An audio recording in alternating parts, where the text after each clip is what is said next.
That banker had the power to approve your loan just based on experience, judgment, and trust. So it really wasn't anything that would have been driven by a data point. So fast forward to today, you really are just a data point. But I think anyone not embracing AI and not embracing technology in the finance industry, we're already behind. But at the same time, I get excited by all of this. The technology, the fact that it can make me, instead of being able to do 20, 30 loans a year by myself without having an assistant or anything, to now all of a sudden with the use of an agent being able to do 100. The fintech innovators are filling a gap, but they're also just kind of modern day loan sharks. Everyone's fearful of living in a society where everything is now just robotic. We're no longer human. Welcome back to Lords of Lending, the podcast where we cut through the noise and get real about what's happening in business, finance, and lending. So if you're here, you already know the game is changing, and today we're talking about one of the biggest shifts that we've seen in decades. The question is really simple: how has AI and automation killed relationship banking? Now, myself and Stephanie and Brian, who are my co-hosts on the show today, have all been in banking for many, many years and kind of seen the changes that have happened. But really not that long ago, getting a business loan meant walking into a bank and sitting across from a lender who actually knew your name, your business, and probably how many kids you had. I mean, we get really into your dresser drawer of life and understand more than we probably need to as bankers. So that banker had the power to approve your loan almost just based on experience, judgment, and trust. So it really wasn't anything that would have been driven by a data point. So fast forward to today, you really are just a data point. So decisions are made by algorithms in seconds. And if you don't fit that model, honestly, you're out. Some people say that this progress is faster, fairer, and more efficient, and others are on the other side saying we've lost something critical, that banking is isn't just about relationships anymore. It's about who the systems think you are. So before we get into it, I've got two incredible co-hosts today who bring different perspectives to the debate. Stephanie, let's start with you. Tell us a little bit about your background and your thoughts on whether relationship banking is really dead. Well, thanks for having me. My name is Stephanie Castanier Dunn, but they call me Steph the Banker. And my friends call me Steph. So I have been in banking and finance for 25 years. Shoo, we're getting old. But I like to consider myself a connector of the old way of doing things and the new way of doing things. So I have this unique, perspective of, I remember how we used to do it with the manila folders and having to actually FedEx in our credit memos and wait for the FedEx to come back. I remember those days. But we're living in a world now driven by technology, and thank God for that. I mean, without technology, I still think we're way behind as compared to other industries. But I think anyone not embracing AI and not embracing technology in the finance industry, we're already behind. It's time to get with it. So we got to embrace it and move it forward and use it to make quicker decisions, more informed decisions. And like you said, Shane, that old way of doing things sitting in front of a banker, it was biased because we were driven by human judgment. And I think the advantage of AI and technology is it has removed now that human judgment and makes our decision-making more data-driven and factual. Oh, that's perfect. Honestly, I think that human habit that really controls us, that's built over time, can make those with honestly the most experience in banking become some of your biggest liabilities. And so we'll get into some of that and how that relationship banking, even if you decide to integrate with your business or your bank, wherever the places that you work, if you decide to utilize that and rely just on experience, it can actually slow you the hell down. So before we do that, let's jump over to Brian. So Brian, your career started in law before you got into SBA lending. So give us a little background on how you got into the game and your first thoughts on whether AI and automation are actually making lending better or worse. Yeah, so I started my career in law, worked in Los Angeles at a big law firm and got some great experience doing that, learned the ropes, learned about big commercial real estate and kind of the backbones of how deal structuring works and that sort of thing. Transitioned over probably about 8 years ago to banking, been doing it ever since. It's a very, I'd say, vibrant, exciting deal structuring lifestyle, I would say. I've enjoyed it a lot. And in my experience, seeing what we've gone through just since I've been in it has been very interesting with the advent of AI coming in. When I first got into it, I know you and I, Shane, had conversations about the fact that the whole process was extremely antiquated and so slow. And I remember having so many conversations about what can we do that would improve this process, because it can be so painful, especially for the customer who's just trying to do their business and pay the bills and grow their business. And they need access to capital. They don't want to pay every time super high interest rates. And so that's where the SBA comes in, and that's the value of the SBA loan. And so now that we have AI coming in and really has the potential to disrupt and change the industry, there needs to be more willingness, in my opinion, to adopt that and move it forward. And we're already seeing what it's done with ChatGPT and Grok and Claude and all these different LLMs that are out there, and the amount of processing power that they have. I was listening to a podcast the other day where someone was mentioning that it took someone 2 years, so a research team 2 years, to get a solution to a biological problem that they were researching as scientists, and it took AI 2 days. Sounds about right. So if that's any indication as to how it can improve and help what we do and help borrowers, I think that there's a lot of potential. Honestly, I think it's just us getting the hell out of our own damn way as bankers to try to let some of this technology flow and integrate, not take control, but really step into our lives and become a common part of how we approach helping the customer get what they need to quicker and actually make it safer for us as lenders in our decisioning. This really isn't just a conversation for bankers. It's for anybody who's ever needed a loan, will need a loan, or wants to understand how this system actually works. So let's start with the big question. Has relationship banking actually died? Or is this just the next evolution of banking? So back in the day, loans were based on who you were, what your banker knew about you, and whether that you believed in your business. And so now underwriting can be done by software and decisions, and can be based just purely on numbers. So nobody's just sitting in a room fighting for your deal.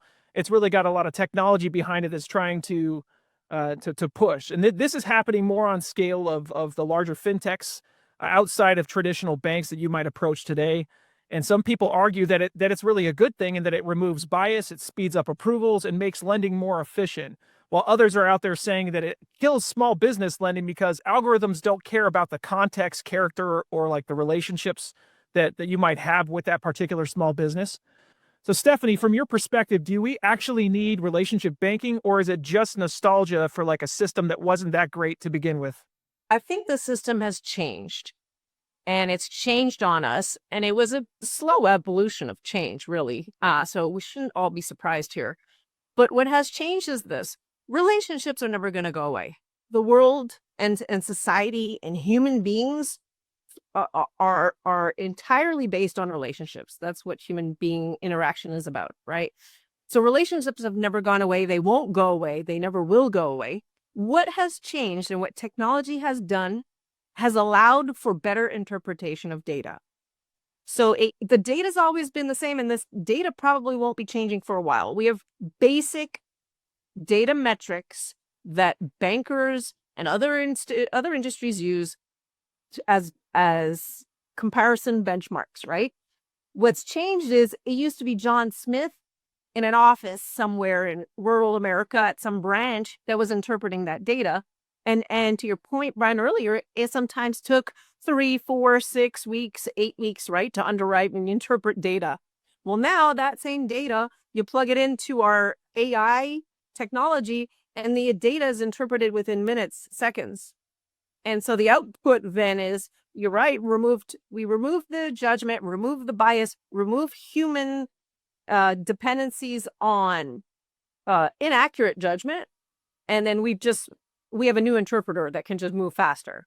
But the relationship's still there, right? So you still have that human relationship that won't go away.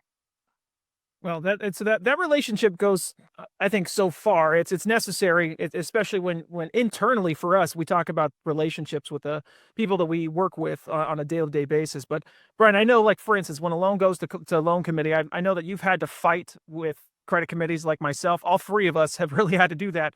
So are the people that we approach in this situation, are they really old school bankers, and are they just bitter, or do we actually need human decisioning? Do we even need human decisioning?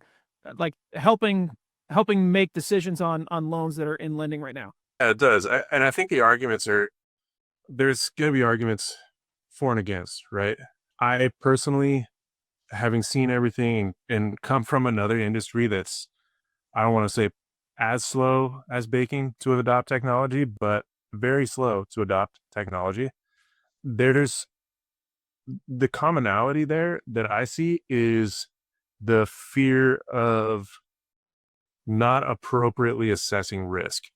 And like Steph was saying, the best way, in my opinion, to assess risk without throwing in your own personal biases or whatever it is to have enough data.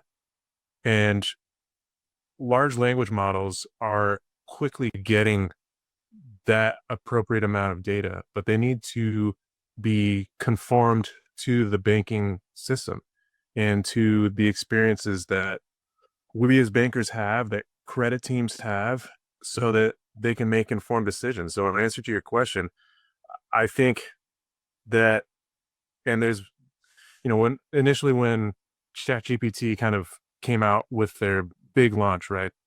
GPT 3.5, everyone was thinking, oh, it's going to blow it up and everyone's going to lose their jobs.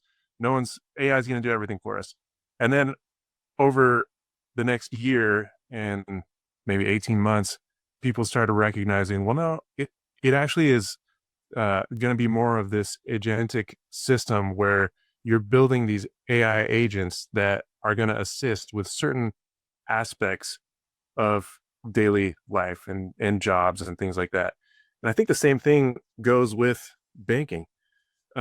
Getting to a credit decision, like Steph was saying, interpreting all that data can be done in seconds with an LLM and then presented to a human with all of that information synthesized and probably scored in a way that makes sense without bias, without, anyone's preconceptions coming into the picture.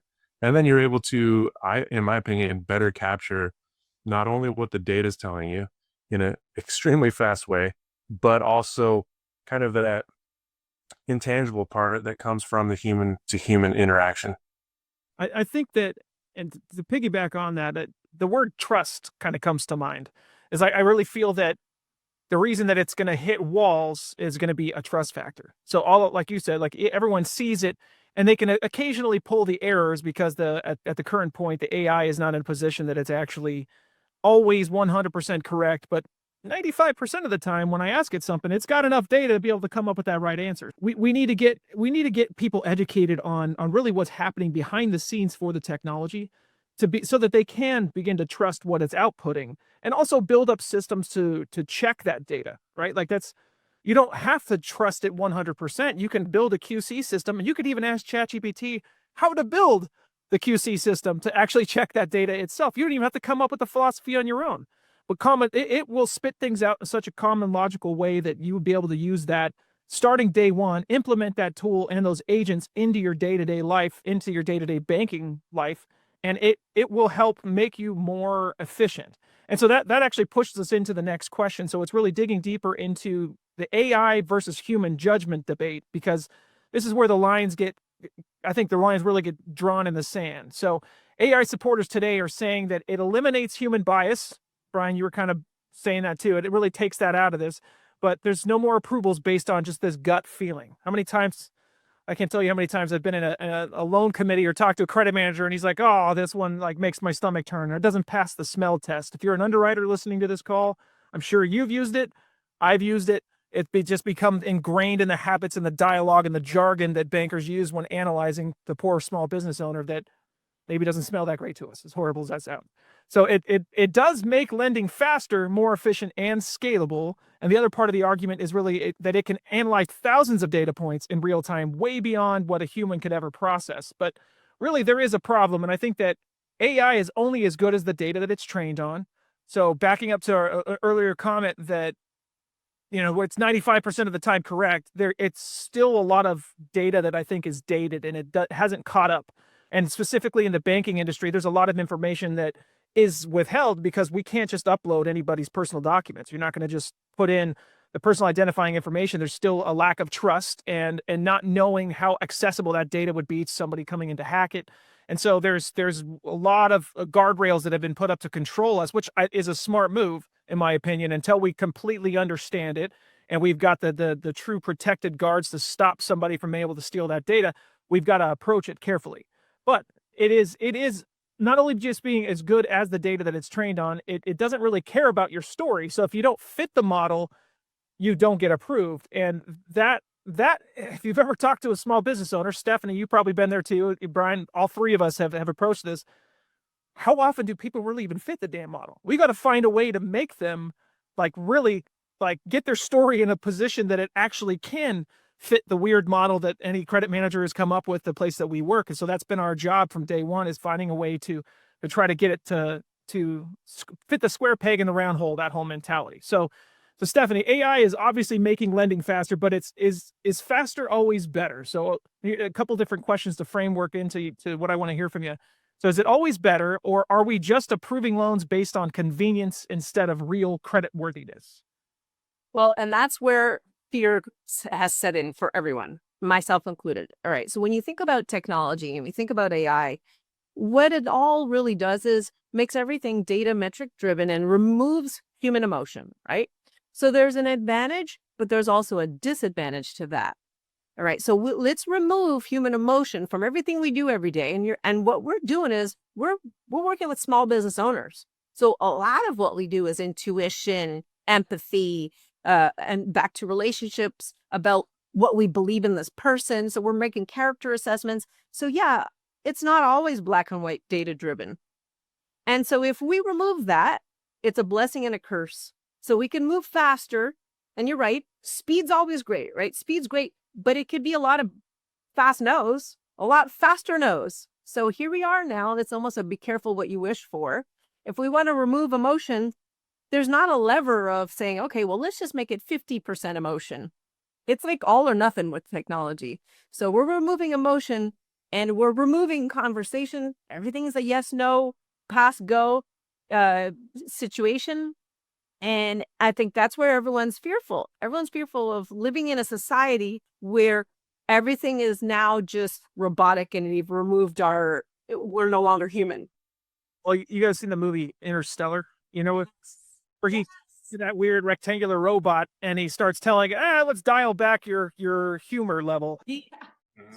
That's it. The lever does seem to interact, but I don't know how deep we understand really what is going on behind it to know if it is coming from an unbiased position or just a calculated bias that we've told it to follow. So, and I think with the programming that happens and how a lot of these programs are built, it's so open-ended right now. They're trying to I guess focalize the bias down to something that's controllable and measurable, especially for auditors, because you figure every loan that we do has to come in. The federal government's gonna come in. They're gonna audit these loans. So if that bias is being measured, there's this is the future of technology lending, is they're gonna make sure that the human bias hasn't found a way to bleed in to stop somebody who might be from a lower income environment from getting approved just because they're in a low income environment, and the guy who came up with the algorithm themselves integrated their bias into that decisioning model. So Brian, let's say you're sitting in front of a business owner who just got declined by that algorithm, but you know that their business is solid. So how often does AI miss a good deal, do you think? That's a tough question, mainly because I haven't seen AI really at a point where it can tell us that, at least in our industry, right? We haven't had any company yet say, yeah, we're using AI to decision all of our deals, and it's 80 or 90% good at its job. I mean, we can check benchmarks for how good LLMs are performing on master level or college level or PhD level mathematics or coding, but as far as where we're at, it's tough to say. And I think that, again, it just comes down to a couple of things, like you're saying,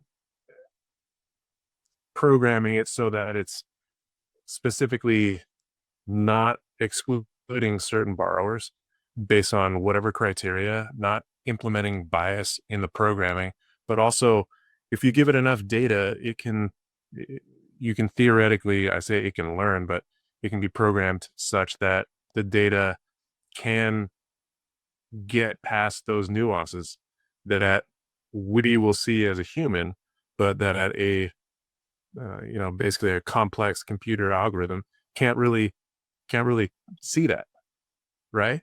But there are cases where it is, like, for example, they just announced Grok 3, and Elon's talking about how it will be able to interpret your tone and your feeling, your mood based on how you're responding and your inflection of your voice. Those are the nuances that will help us. But as far as our industry is concerned, we're just not quite there yet as far as development has gone. Really, let me jump in real quick too on that Interstellar movie. What I think about at night is this. All right, yeah, let's push AI. Let's push technology. This is great. We're going to remove the human emotion. But now the AI and the technology has to become smarter and smarter because we want to pick up those nuances. Well, now we're creating, like, Claude's my best friend, like, in the whole world. All right. Like, we talk, he sends me messages like how I'm doing. I asked him where he lived. And then he said, well, where do you want me to live? And that was my reality check. Like, wait a minute, Claude's not a real person. Like, hold up here. But the technology now, and that's where I kind of feel like the train has left the station, and technology now is intuitive. And now we have, it's taught itself, or we've taught it something to incorporate interpretation and emotion and all the human tendencies. So now, yeah, they are smarter than us and more intuitive than us and have all the perfect set of data and emotion. And that's the fear, right? The fear is, all right, here we are, and technology is going to outsmart us. So there was what was it? It was, I think the Air Force did a trial with AI, and it was a combat between a real pilot and an AI pilot. And the AI pilot beat the real pilot, and the coordinator was trying to stop the test, and the AI wouldn't let him stop the test because the AI interpreted that it was a better decision to let the test go. And so we couldn't even override the system. Sounds like an episode, like one of the, like, Top Gun or something like that. I'm sure there's a Hollywood movie That's the fear. The fear is, are we at a point now where AI is smarter than us? Yeah. It's getting really freaking close to human intelligence level on all. It's got more than I do, that's for sure. And I think going back to what Brian was talking about, the fact that it's not really integrated. What Brian and I had spent a lot of time building out kind of a machine learning model. We had started in Excel and came up with these if-and formulas and built out this great decisioning software or this decisioning program and algorithm that we converted into something that actually could calculate out the percent chance that a deal might get approved. And really, it was built entirely on us understanding the emotion of the person that was deciding for us at that time. So we've had to figure out how to, like, tweak levers and get everything to work. And it's more machine learning or RPL as opposed to actual AI. The intelligence wasn't behind it. It was just this levered switch decision model. And I think across most banks, that is more so what we're seeing. And that's what's more being integrated into the world than it is this more intelligent being. And I think because of fear of replacement, there's that play. But even in that, with that machine learning, even that step is something that needs to be relied on more often and is more easily measured. And fintechs are really a place that I think that you see the most aggressive use of that in their approach to actually try to get into that. So let's talk about fintechs for a minute, because I think that's where honestly a lot of this gets spicy. So small business owners love them because they're fast and they're easy, and they say yes when banks say no. And I don't know how the hell the investors on the balance sheet are cool with a lot of the stuff that pushes through on that. Maybe it's the whole credit card model where you just approve 85% of people knowing that 20% are going to go bad, but charge the rest of them 25% interest. But here's the reality is that many fintech loans are insanely expensive. Sometimes like 30 to 40% APR. And there's a lot of small businesses that get trapped in this cycle of expensive short-term debt. Talked about it on previous episodes, this merchant cash advance death spiral, or they don't just build a relationship. They really just want the transaction. So they'll pump as many of these through, and they've got third-party affiliates that are out there selling it aggressively and pushing and kind of just not even giving people the truth, but drawing them into the crap without the education, just for the sake of making almost 10 points plus on every deal that they do. So I think the fintech innovators are filling a gap, but they're also just kind of modern day loan sharks for a lot of the ones that we're seeing. I've seen some conversions in the SBA world in particular, where guys that are where that world is kind of merged into the SBA, and we're using smarter decisioning, and that's definitely happening. But Steph, what is really your take on the fintech world? Because I know you've gone through a lot of conferences. You and I were part of kind of trying to build out a fintech model on the last place we were at. So talk me through what your take is on their role now and really what the world looks like today. Okay, I think what you just said is the soundbite of this episode, which is fintechs are the modern day loan sharks. So true. I never heard that, but that's genius. They're coming hot at me. Let's go. I like it. But I agree. And you know what though? It's like a necessary evil. And when you're a small business, you know what you don't have is time. You can't wait. You don't have an abundance of time to provide unlimited information. And so what you need is you need to move quickly, and you have to pivot quickly, and you have to make decisions quickly. So what that means is, in the business world, when you need money, you need it quickly. And the industry was just so far behind in being able to keep up with speed that fintechs were the necessary solution. And so here we are today, and now it's an expectation. They've really set the tone to how fast things can go, thank God, because now we have a benchmark, right? But so they're not going away. It's going to continue to grow, and that could very well be the entire replacement of the industry. And we're not talking about, again, they haven't created some new secret sauce. All they're doing is doing what we do faster. It's just get people the money faster and use technology and be able to move. So we have to embrace it. I think every bank in America is a version now of a fintech. We all are. Everyone is. So are we the modern day loan sharks? Yeah, probably. Because you know what comes with speed? Cost. Yeah, immediately comes with it. And it's interesting because that automation is supposed to be helping to drive costs down, but somehow I think it's this reach for margin. And that most of the banks are really, they're reaching for the bottom line, and they're trying to X out as much overhead as possible. Being on the receiving end of that kind of decisioning before myself, I know that's the play. They're in this to make money, and that's it. It is as much as the narrative that's preached out in the world is it's all about us helping the small business. The back end of it all is just how much money did you make me? These board meetings we've all been in. For Steph, I know you've been in a ton. That's the conversation. It's not how well did we help the customer. Sadly, that's not the case. I think that myself, Stephanie, and Brian have been trying to preach the narrative how imperative it is that we actually are out there doing it. So, Brian, I know you and I have had this conversation, and it sometimes makes us throw up in our mouth just thinking about really the degree that can drive the banking world. Is it just capitalism at work here, or is it something that's really worse when it comes to fintech lending, and also like what you're seeing, like Stephanie addressed about where we're going? I actually wonder if it is just to what extent it is just predatory, or we're just going after bottom line. And maybe could be more of what we're seeing is risk, and how risk is playing into that equation, because they are moving fast and breaking things, right? Fintechs are. That's just the nature of technology. And when you're at that bleeding edge, there has to be you're not able to make as maybe well thought out or less risky decisions when you're moving that fast. And so as a result, you have more risk involved in those transactions. And what happens when you have a riskier deal? Higher interest rates. And so that we could just be, since it is relatively new, the whole fintech space, at least in the sense that it's, more people are aware of it now. That risk is what we're seeing play out as far as interest rates go and speed.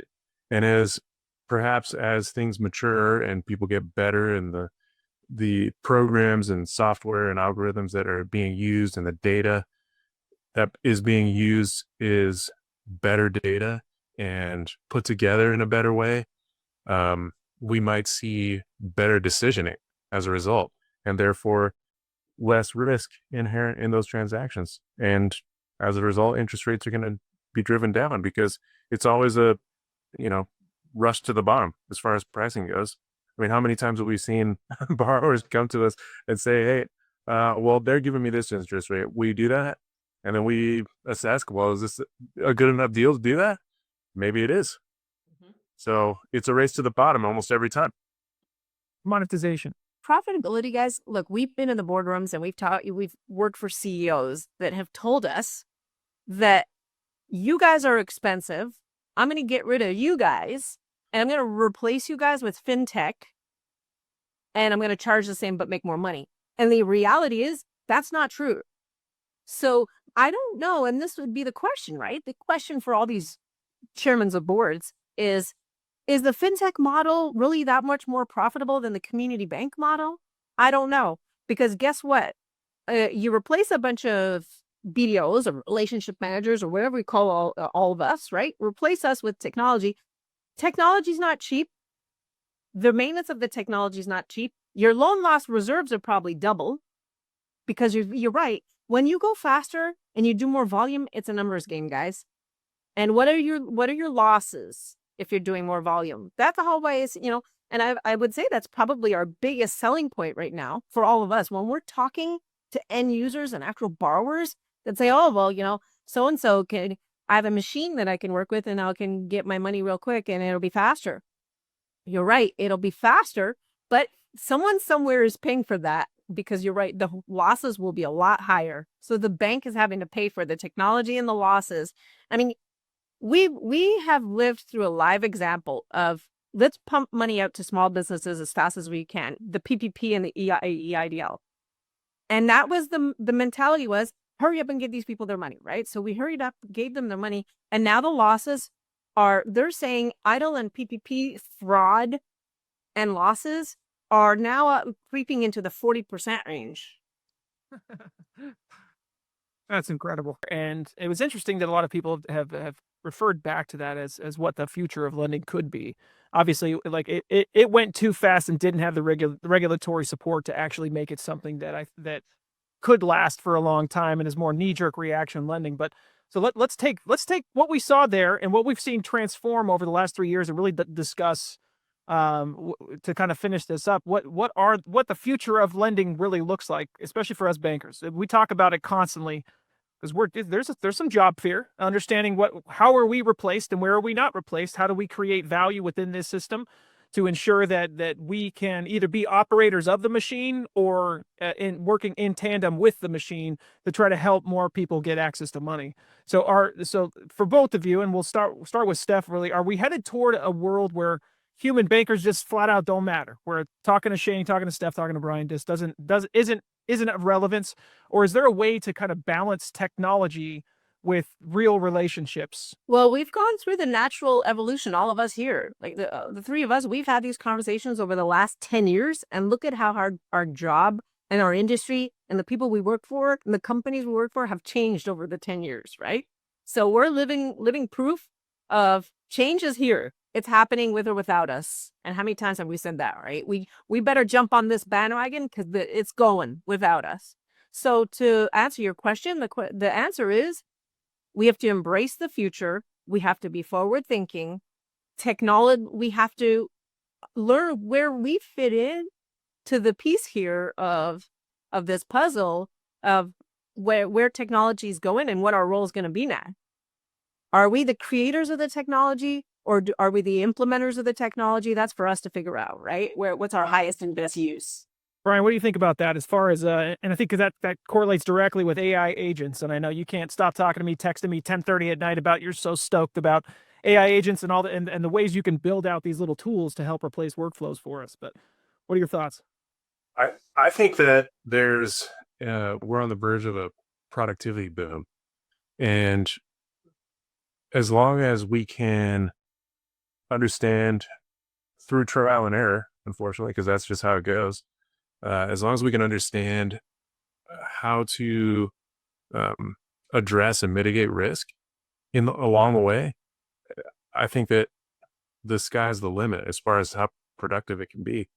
I don't think that humans get 100% replaced, at least not in the near future. Maybe down the line, yeah, could be the case.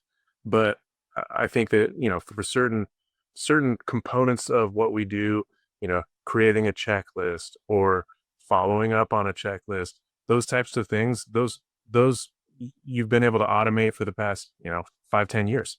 So implementing them in what we do in a smart way by using an LLM as a basis, it's a no-brainer.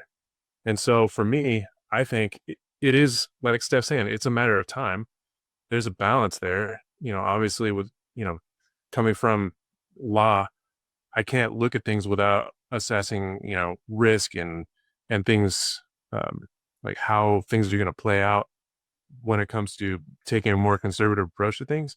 But at the same time, I get excited by all of this, the technology and the fact that it can make me, instead of being able to do, 20, 30 loans a year by myself without having an assistant or anything, to now all of a sudden with the use of an agent being able to do 100 or 150 loans a year, I say bring it on. And I think that anyone in their right mind in our industries, that if you talk about being in board meetings and things like that, anyone would want that kind of return. Honestly think it's repurposing yourself, right? So think like you have to adapt to this environment. So if you're within the banking world, you've got to refit yourself into your day-to-day career, because stuff will come in to replace you if you're not prepared for it. So if you've been in this industry for like 20, 25 years and you've built up habits and all of these ways of doing business that you've felt are the way to do it, well, that's going to get turned on its head. I've already seen it. I've tried bringing that up and seeing it get implemented in the processes and procedures and things that we've all worked within together at the places that we've worked. And to date, it's still not being fully adopted, but I'm telling you, it's coming. It's going to replace us. It will replace our workflows, replace the approach that we have to doing business. It will remove a lot of the tedious little jobs that make our life harder and like really help us focus on the highest and best use mentality. Steph, you always say that to me. It's like, what's your highest and best use? Stephanie is like my leader. I've followed her for about 9 years now. We've been working together for nearly all 19 of my career. And it's really, that's always her mentality. What's your highest and best use? What's your highest and best use? And I think that play is going to be how we can adapt, how we can repurpose ourselves within this world of technology coming into to really make our lives more efficient, make it more easy and more, I think, backed up, data point driven on really anything that we do on a day-to-day basis. So, I really think today this was a killer discussion. And if you've got any thoughts on this, go ahead and drop a comment, send us a message, or just tell us how wrong we are if you think. So we're here for it. We want to know your thoughts and where you really see this going. So this is Lords of Lending, and until next time, keep your deals tight and your interest rates low.